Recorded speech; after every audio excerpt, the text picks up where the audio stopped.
there is this message being placed on the face of the earth to sort of pay attention to what's going on. Even if it's humans, it may be that people are doing this unconsciously, but it's definitely bringing attention to the crops, to the fields, and getting us to maybe start thinking a little bit deeper about what's actually happening and what we're doing to the crops. And you can take that, to how the crops are now being, all the chemicals that are used and whatnot, and that maybe what we need to do is get back to that sort of goddess archetype there, to that kind of more pure energy, as it were, and how we take care of our agriculture.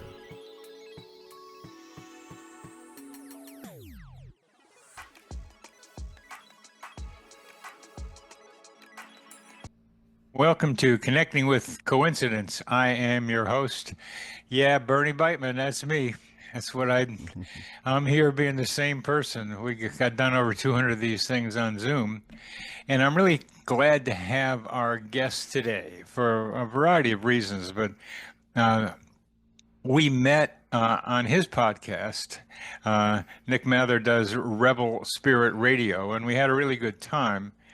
And one of the things that happened was that he did this strange thing of reading my book, Life-Changing Synchronicities. He read it. He's like, he did it, and he could see some of his own experiences reflected back in some of mine. They weren't exactly the same, but the book serves as a kind of synchronicity for readers who can find their own mirrors in my particular stories.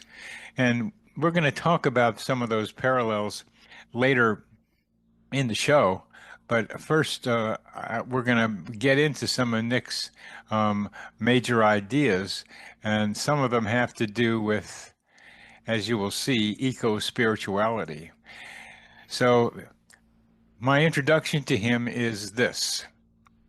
He spent the past 20 years, teaching philosophy and religious studies for a number of community colleges in Southern California, and more recently, Regis University in Denver, and the Colorado School of Mines. His academic research focuses on eco-spirituality, environmental virtue ethics, comparative religion and mysticism, and the history of religions. He produces and hosts the Rebel Spirit Radio podcast, where he engages in conversations with writers, artists, educators, and spiritual leaders, including me, to explore topics in spirituality, consciousness, the esoteric, and humanity's sacred relationship to the living earth. And it's this last part that is so important in what we're talking about today. This humanity's relationship to the living earth. What do you mean by that, Nick? Well, I think that the earth is alive, and everything on it is essentially alive. We have this tendency, I think, in the West, the Western tradition, to see only humans as really having much of any kind of value. The natural world is just full of dead, lifeless stuff. And I think that is absolutely wrong. And that's one of the philosophical ideas that has led us to our current ecological crises. I do use the plural there. Yeah. And when we look at traditional and indigenous cultures, they always see the earth as a living thing, and that the trees are alive, plants are alive, and they actually even take it a little bit further than just being alive to being conscious, or to have a spirit of sorts. Not only have a spirit of sorts, but you can have conversations with these guys. Yeah. Oh yeah. Oh yeah. I mean, I've mentioned several times on the show that I talk with trees as well as in Yeah. my book. Um, Yeah. and sometimes they've not been that nice to me, but it's been like for good reason. Um, so, Yeah. uh, have you had communications with plants and trees? Yeah. I would say that the communication is, I kind of want to qualify it that it's not necessarily like me hearing voices or anything. I would answer this two ways. One is that when I lived in California, I'm back in Denver now, but when I lived in California, especially in Pasadena, I engaged in this experiment of sorts. I really wanted to develop a connection to the land. And so what I did is I found a trail. It's the Gabrielina Trail, and it begins right by NASA's Jet Propulsion Labs. And it goes into a canyon every Friday because I typically, if I taught, it would be Friday morning. So I would always have Friday afternoons off. More often than not, I didn't have to work at all on Fridays. But every Friday for 10, 11 years, I hiked the same trail. And I didn't, I know a lot of people were like, well, why not go to other trails, have some diversity there. I'm like, no, no, no, no. I want to develop a relationship to the trails. And so the land, I did develop this connection to it, and it did speak to me in ways of, I guess, I started seeing things differently and framing them differently. So, for example, July was when the honeybees come to town because there would be swarms of bees in this one tree in particular. And then, August is when the deer would come in. And sort of seeing things like that and just developing this relationship and also with the animals as well, in particular rattlesnakes. I started going to this particular trail not just because it was nearby, but because the other trail I had initially tried was just riddled with rattlesnakes, and I used to hate snakes, any kind of snake. But during this experiment, I developed this relationship with rattlesnake, and I learned from them. And, it's that, the rattlesnake isn't just hanging off on the side, just waiting to bite me. Oh, That their rattle is a warning and they're being friendly. And there were instances where I would see rattlesnakes crossing the trail. yeah. And at first, I was like, oh, okay, what do I do? Do I like throw rocks at it or something? I'm like, no, no, no, no. And I realized that if I just walk back enough, a safe enough distance, that the snake would feel safe and they would just kind of continue moving. So it began to speak to me in those sorts of ways. I was wanting to try to even deepen it further to see what would happen. A couple times I took a rattle to try to do a sort of shamanic journey on the trail, but typically there were too many other people going by, so I really wasn't able to do that to the extent that I wanted. But I was hoping to see if I could, you know, come in contact with any canyon spirits. And not and what and did anything happen? No, no, just creating that relationship. And there was a tree that I would stop and talk to. It was an amazing tree, and part of it, the bottom part, it had kind of been hollowed out. And my first thought when I saw that was, I don't know who lives there, but I know someone does. Yeah, right. Yeah, so I would always stop and say hello to the tree and kind of put my hands on it and just kind of feel for a moment. Yeah. And I never heard anything, never heard voices or anything like that. But I think that sometimes we have a tendency to focus more on our sight and our hearing for messages, and maybe there were other messages that were coming in different senses, perhaps. Yeah, I think that's true. I think you can feel that they have energy coming off of Hmm. them, Oh uh, yeah. and the three that I have the relationship with, and I walk the same trail most of the time that I do that, every other Saturday, pretty much. I'm going to go there this Saturday. Uh, is almost the same thing because the trail keeps changing. Even it's the same Hmm. trail, but it's like stuff happens. Like in the Yeah. spring is like whoa, and everything. After a rain, everybody's happy up there. I was like, they can just Yeah. see the trees kind of vibrating with all the water, and Oh other yeah. ones with all the green, happy, happy, happy. And and other times in the snow, it's kind of fun too, walking around up there. Uh, Mm. and in heavy rains. And in the winter, when they're just being quiet and kind of you can see the trees' shapes, Mm. and they're sometimes making jokes with their shapes, I think, at least that they Yeah. seem kind of funny. So you get to know the trail, Hmm. you get to know the inhabitants of the trail, and you Yeah. can learn to connect with them. And I've been able to have a communication feel. So with these three trees. I go up there almost every time I stand there, and I sometimes bow to them, the king Mm. and the queen, and they want to help me. They Mm. want to communicate. And I wonder if you are able to experience the desire of some of these things out there that we don't think have animation in them.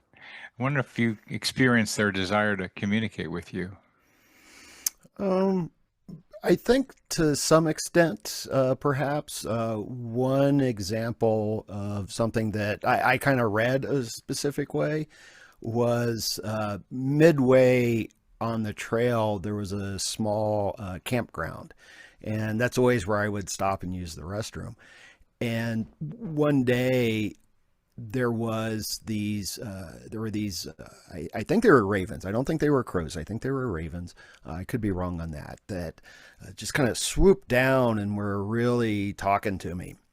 And what I noticed though was, they caught my attention, and as I followed the trail of their flight to where they were going, I noticed this gigantic rattlesnake. And I thought, oh, they were telling me about the snake and to be cautious. I didn't see them again for a long time, but when I did, it was essentially the same thing. When I would see them, they were kind of warning me that there was a snake. At one time, there was a bear, but they were telling me, be careful, be careful. In terms of the trees, like I said, I didn't really get that kind of message. I think that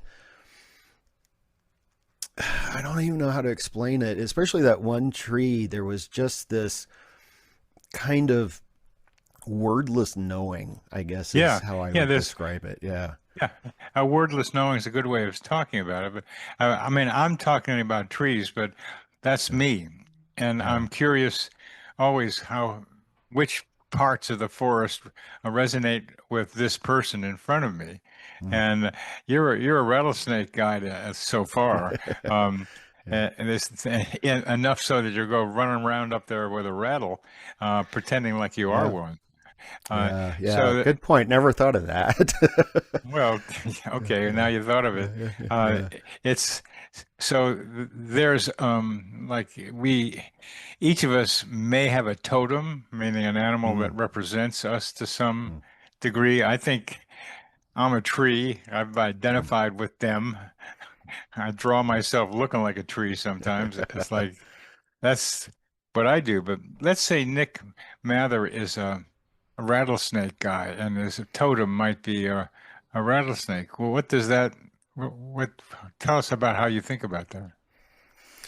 Well, I think that rattlesnakes, they provide a necessary function in their ecosystems, and we fear them, rightfully so. But I think that there are lessons in that fear. Like I said before, they warn us. They're not there to attack us.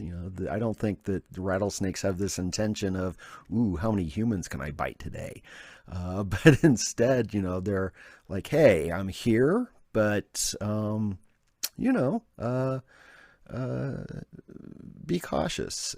It's Well, Nick, it, on that one, because you said that earlier, yeah, I yeah, come up with, I think the way this totem thing works to me is that you just yeah, are saying that about you. yeah, Uh, yeah, yeah, yeah, yeah. Well, yeah, I mean, yeah, that could be, it's like, don't tread on me. Otherwise, I'm pretty decent. But, um, eh, and I think that it really, what I experienced was just this opening of compassion of sorts to this creature that I used to legitimately fear. I remember the very first time that this started clicking for me, I was nearly done with the hike and was at the very last end where it was actually pavement at this point. And there was a rattlesnake on the other side of the trail. And I'm like, okay, well, I'm just leaving you alone. But then the cyclist comes by, and the cyclist sees the snake and stops and is using their bike, the front wheels of the bike, to try to get the snake to go away. And my thought was, leave the snake alone. It's not doing anything to you. And it was just remarkable to me because that was the first time that instead of feeling this fear, I felt sympathy and compassion for the snake. And that really, from then on, um, I really started relating differently to the point that when I moved back to Colorado, I've been trying to find, I always called my trail the Friday office since I hiked there on Fridays. I've been trying to find a new Friday office and haven't been horribly successful, but I was out hiking once here and some folks on the trail stopped me and they're like, "Hey, there's a rattlesnake up ahead, so be careful." And I got excited. I was yeah. like, "Ooh, rattlesnake! I can't wait." But I didn't see the rattlesnake; it had moved on by the time I got there. Um, Well, but yeah, ladies and gentlemen, here's a man in search of his rattlesnake nest, so he can feel happy with them. There's still, I'm not gonna try to push this any further with you, Nick. But yeah, there's something about you and rattlesnakes. Don't tread on me. Uh, yeah, that keep away from me. I'm a nice guy. I'm really not as bad as you might think I am, or I think yeah. I might be, or whatever that is, or even more, what snakes mean in more mystical traditions is Yeah. knowledge Hmm. and, and continue in the kind of spiral into like the way it does the S, it makes Yeah. a sine wave, and the spiral into greater wisdom is Hmm. one of the key symbols of the Yeah. serpent. The serpent, of course, the dark Garden of Eden, has Hmm. got a bad reputation Oh yeah. Yeah. because of Well. that. But this, go ahead. Oh yeah. Also, they're symbols of rebirth because they shed their skins all the time. Oh yeah, Yeah. So in ancient, what are sometimes referred to as goddess cultures, I would say, ancient cultures that had goddesses, often they had snakes. There's a famous image of. Sometimes she's referred to as a goddess. More often than not, I think it's a priestess from Crete, where she's holding two snakes. And, when you start looking at that, the snake symbolism, um, this story in Eden starts making a little bit more sense that you've got maybe these vestiges of an old, perhaps matriarchal culture or matrilineal culture that is kind of getting demonized in a sense. definitely demonized. Yeah, Definitely demonized. Well, yeah, to now continue in this general direction, um, coincidences uh, are can be part of recognizing connections with our environment, particularly our natural environment, not the ones out here in the cities and on the technology.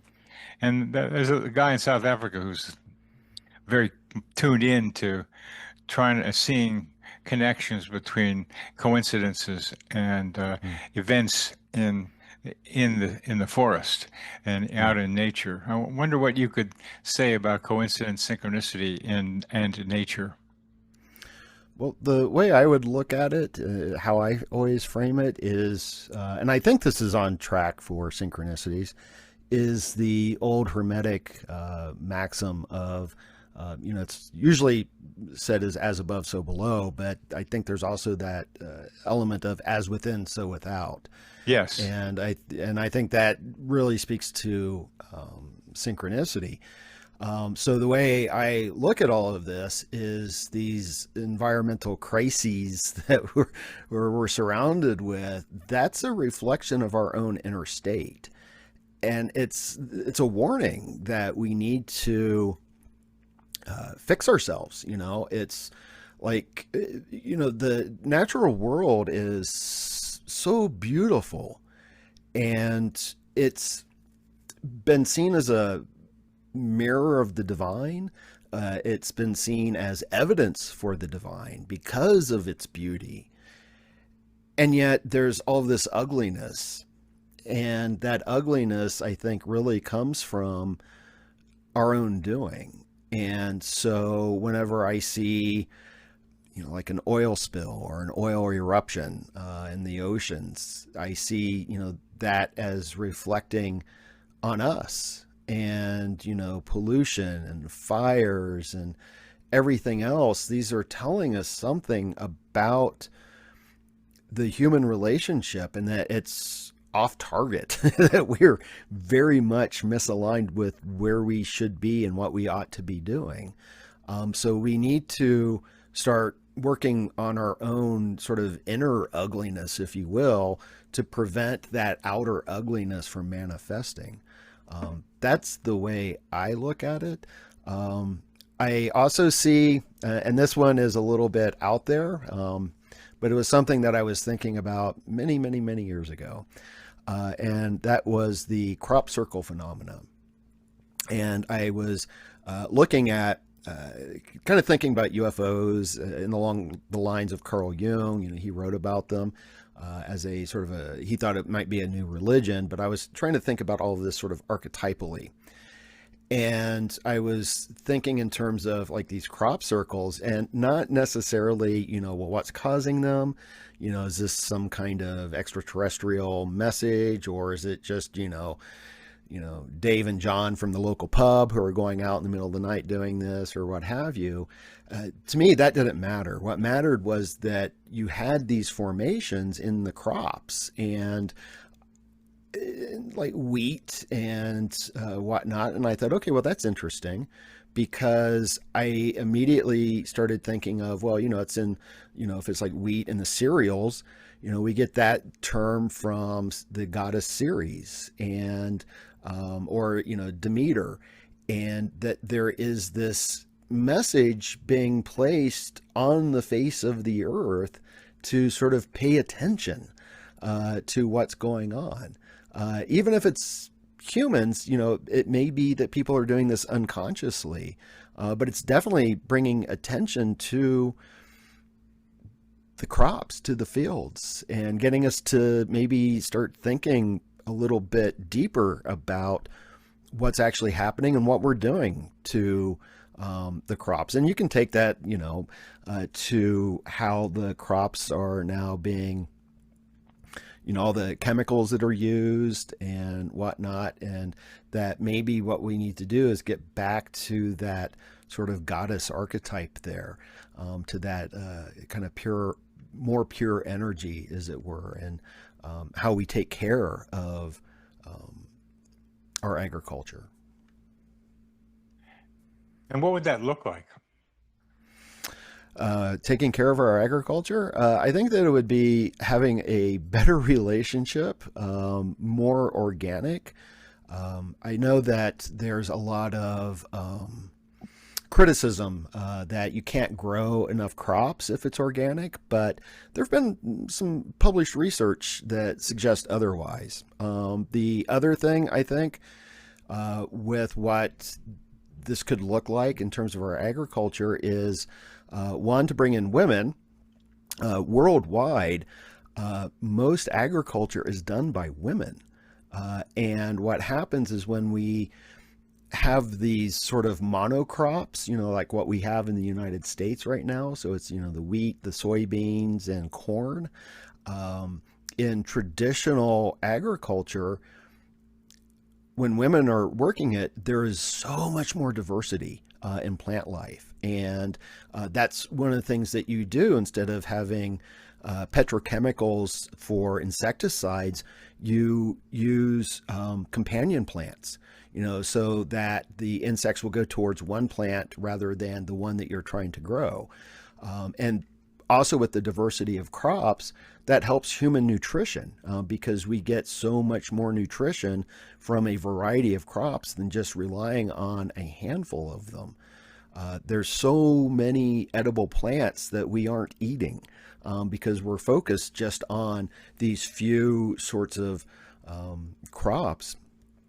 So I think increased diversity, I think acknowledging and recognizing the role of women, because when we rely on these monocrops, what happens is, people get indebted to having to purchase the seeds and the chemicals, the insecticides, the pesticides, the herbicides, all of that would go away. And we could have something that is much more sustainable and healthier for human bodies, healthier for plant life, healthier for insects. We're seeing bee populations declining because of the chemicals.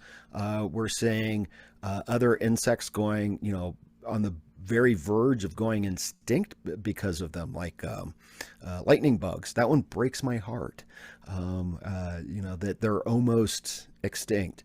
Monarch butterflies and things like that. So I think that having more localized farming, more localized agriculture is what we kind of need to start doing. And we need to change our diets a little bit in the sense of eating seasonal. I love having access to watermelon year round, but I typically don't. I will usually only eat it during the summers because it can only be grown locally during the summers. So I think that's kind of a small ballpark idea of what it could look like if we start changing our relationship to how we farm.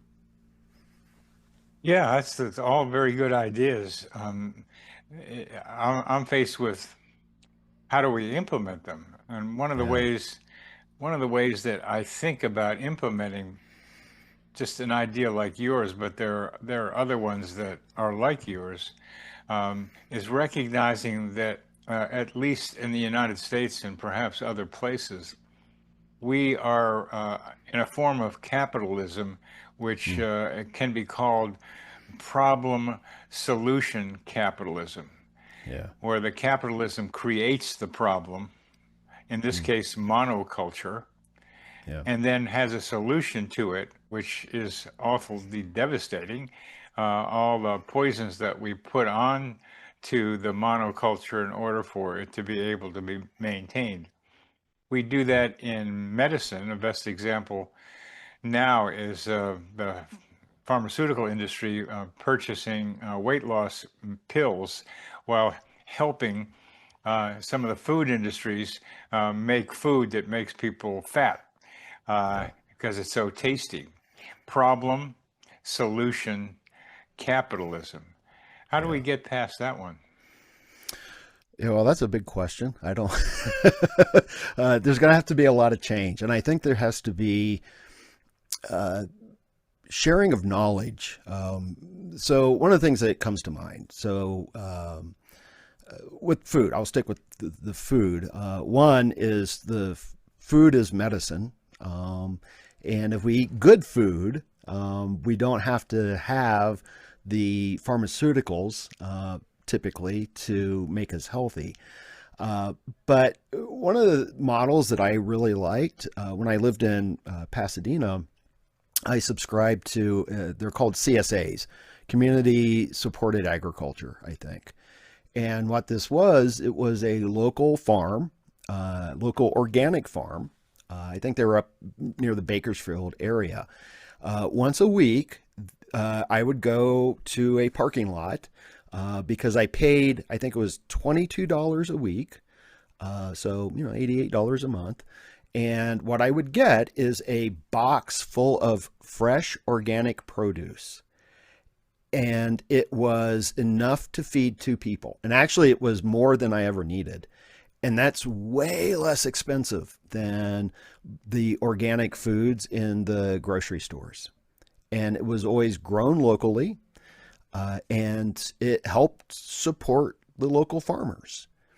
There was the largest community farm in Los Angeles, and it was a plot of land that the city gave to the community. Keep going. Keep Okay, going, all right. Nick. All right. So there was this plot of land given to the community in South Central LA, and it was the largest community garden in the nation. It supported, I think, something like 200 families. And every weekend, they had a farmer's market where people could go and buy fresh organic fruits and vegetables. The city ended up clearing that out. There were protests. Daryl Hannah went and sat in a tree along with Julia Butterfly Hill, and it didn't work. So now it was amazing. It was in a warehouse district. It was in a area that was recognized as being one of the most polluted areas in the nation. Now the farm, they did get some land, I think, way outside of LA, but they also created a CSA, and they offered to students a discount. So students could go to a local Whole Foods, and I think for students, it was something like $15. So I was constantly telling my students, do this. You can eat right this way. So there are models that can help us. I think the CSA, I think community gardens, getting rid of our lawns and growing our own food as much as we can help. But education in general, because I think a lot of these ideas are ideas that aren't being broadcast, and they're not really being written about in, the LA Times or, local newspapers. Growing up in Ohio, I remember, my hometown was surrounded by farms. And in the summer, the farmers would go around and they would just have like this trailer in the back. And it was almost like an ice cream truck. The farmers would just go around and you could go out and buy all the fresh corn and tomatoes and whatever else you wanted. So it seems that we should probably look at some things that have been done in the past and also try to think through some things that we can do in the future, like the CSAs. Those are a starting point at the very least.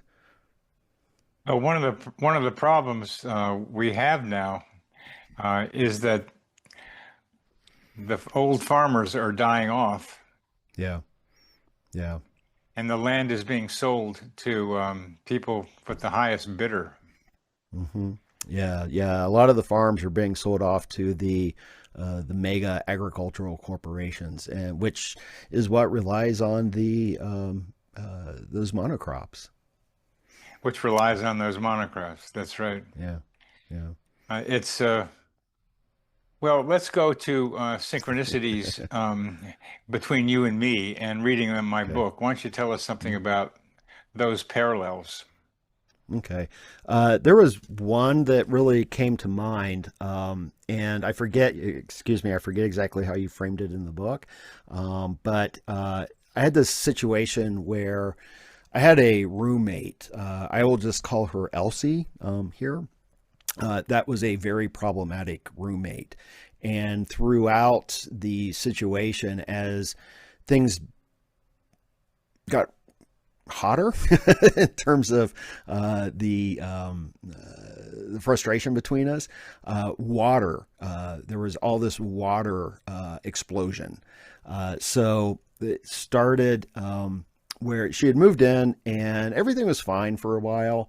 But then just, like little things here and there. And I started feeling like I was being bullied in my own house. And I had a water crock that I had gotten for a previous roommate. And I liked it. And, it used the 5-gallon bottles of water.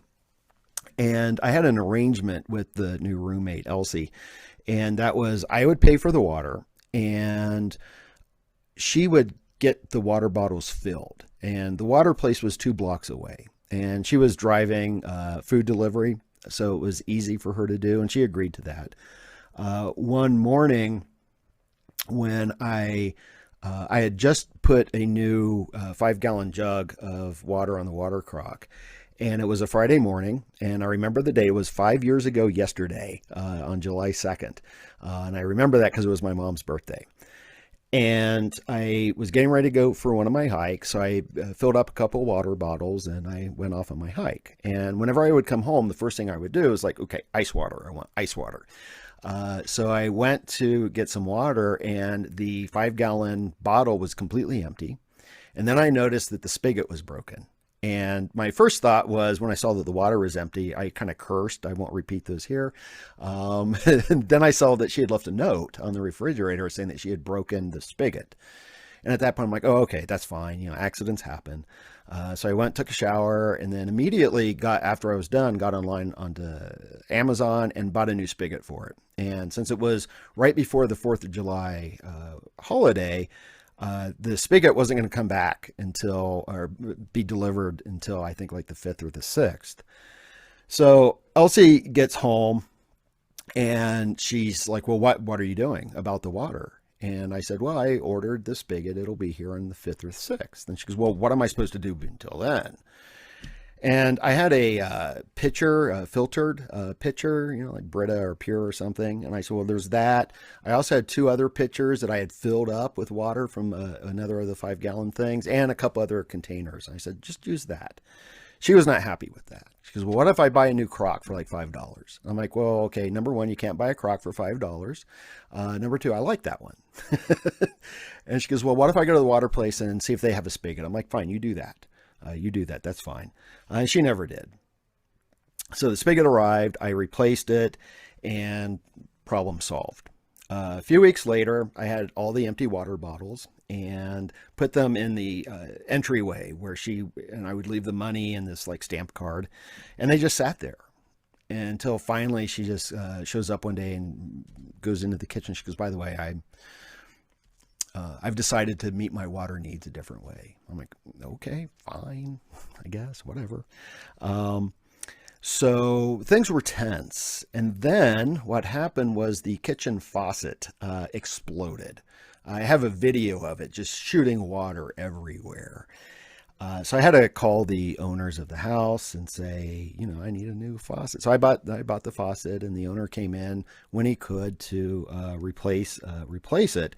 But it was exploded for a good week or so.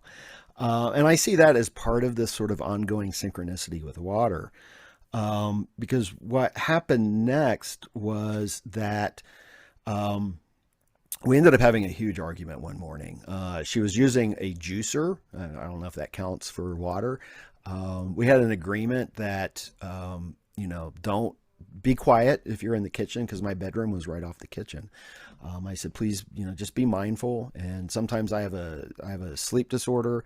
So sometimes, I will sleep in. I said, just try to be mindful. 9 o'clock sharp on a Saturday morning, she's running the juicer, and I got furious.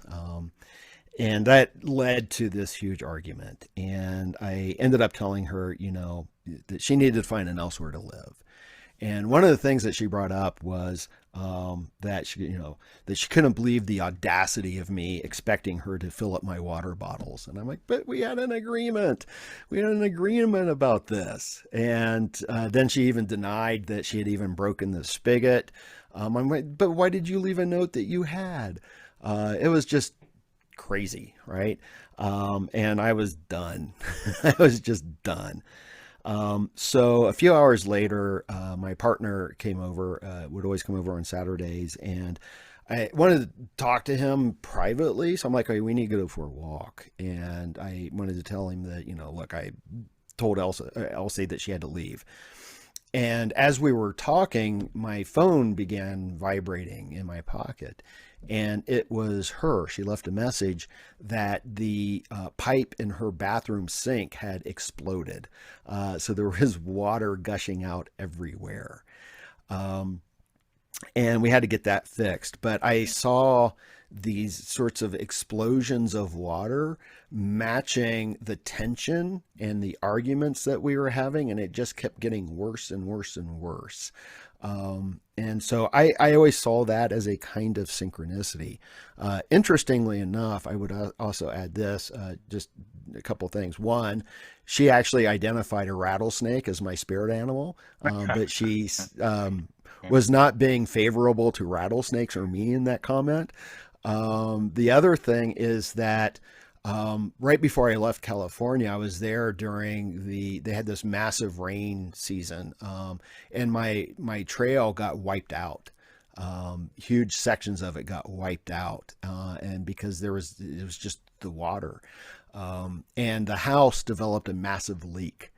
And I was waiting for the owner to come and fix it, and the owner had a health emergency and couldn't, and that's what kind of led me to go out of the house. But it seemed like water was always a feature there on things that were happening. Definitely was a feature there. Yeah, You and water and emotion are highly related to each other. yeah, yeah, And exactly. this this was going on. The question for me, for the rattlesnake guy, um, is what took you so long, Nick? What took me so long for what? Get rid of her. Oh, she was only there for about 3 or 4 months, so it wasn't that long. um, I yeah, I didn't know her. She was a friend of a former student of mine Ah, and had reached out. And at first it was fine.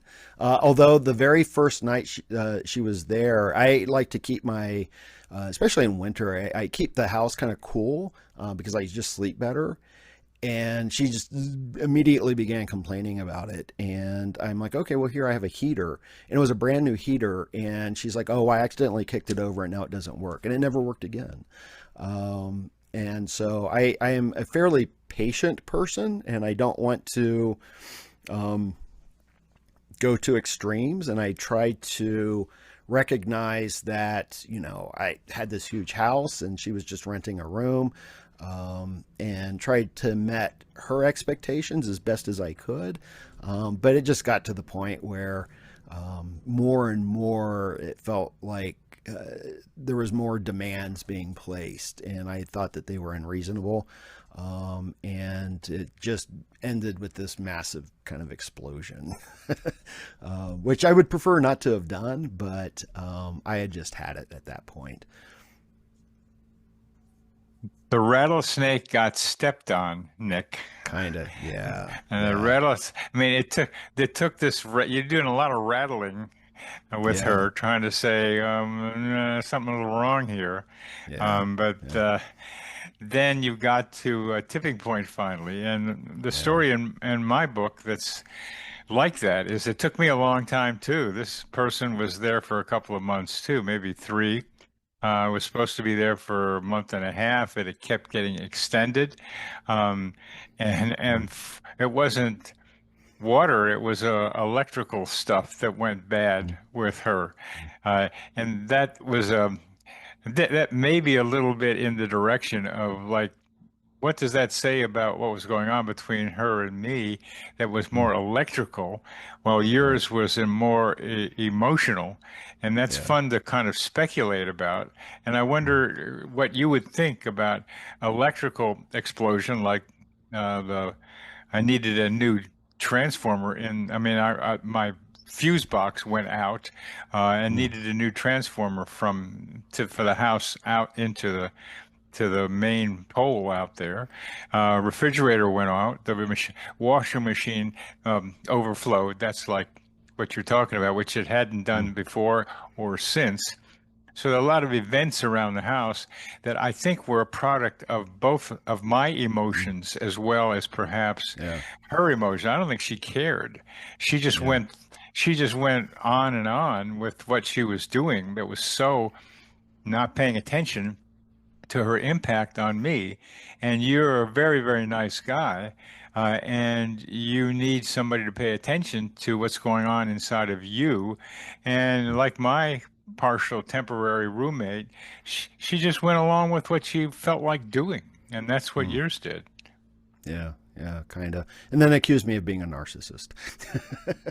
Well, that's one of So, that's one of my favorite things there. yeah, I got that I got that recently too, without going yeah, through a big yeah, description of it.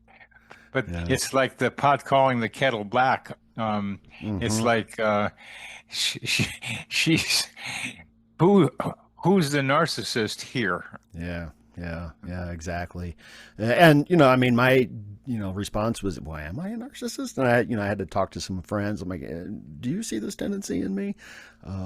But yeah, it was a bad situation, but it ended. And, she moved on, and that was good. Well, that's good. But the question for me with you, Nick, is what did you learn from this about yourself?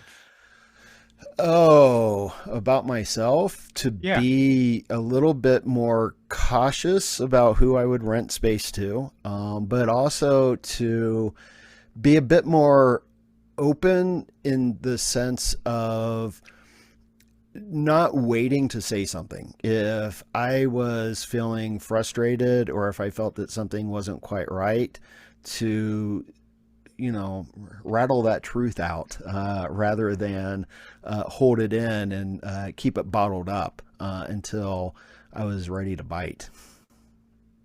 I was waiting. I was waiting for a little ready to bite here because Yeah, this was the rattlesnake not biting, even though yeah, it gave a lot of rattles off. yeah, It didn't bite until it really got threatened.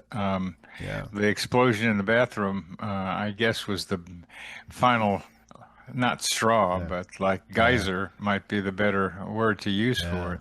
And you yeah. finally And did it. it's interesting that it was her bathroom. It wasn't my bathroom. It was her bathroom. So I think that a lot of it was coming from her in general. And there was some that was both of us, I would say, like the kitchen sink. But that last one, it was after I said, you need to find somewhere else to be, that her sink exploded. Ah, then she got mad.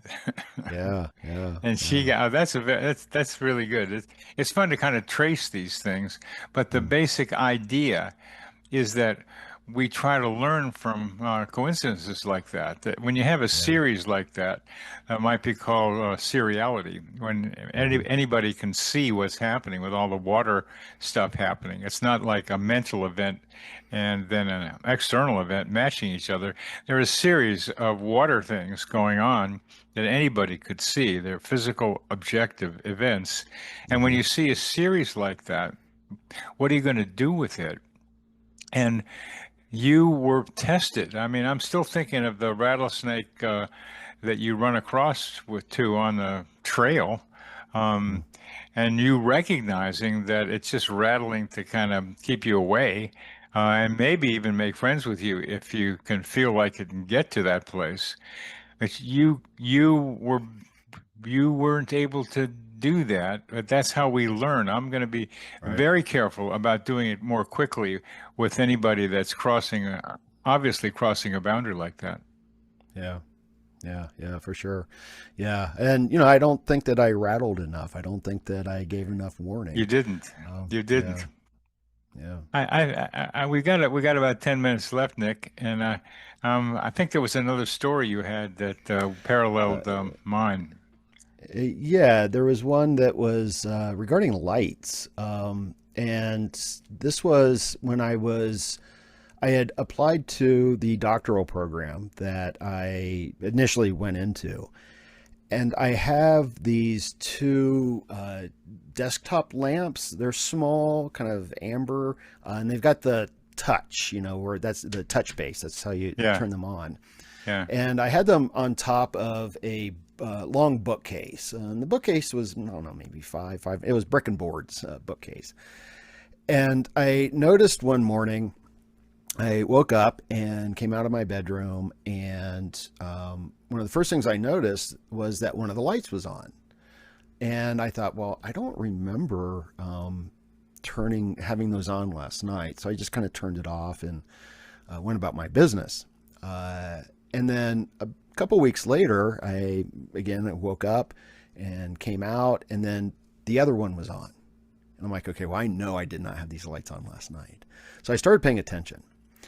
And it got to the point that I would be like in my kitchen and come out and one of the lights would be on.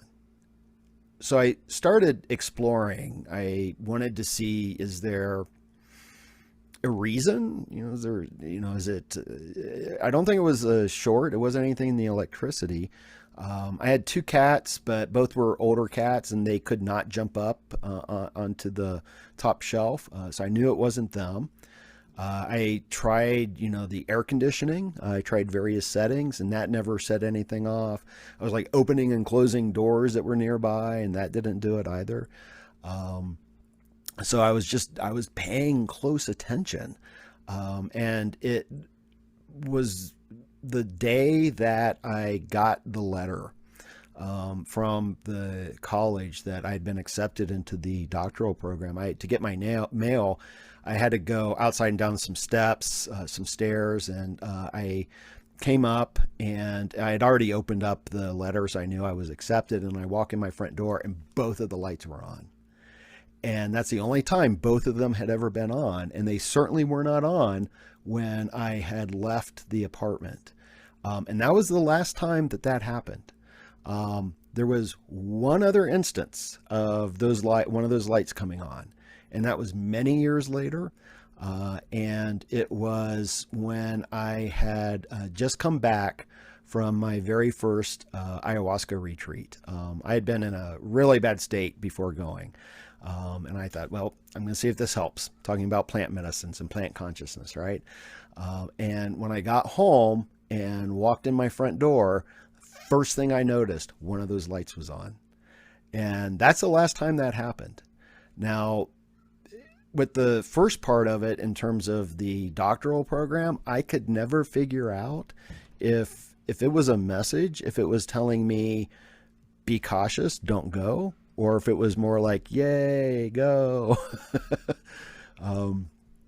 I still don't know. I kind of bounce back and forth on that one. Yeah, it was, I still, I've got them. They're right in front of me. I can see them. You can't.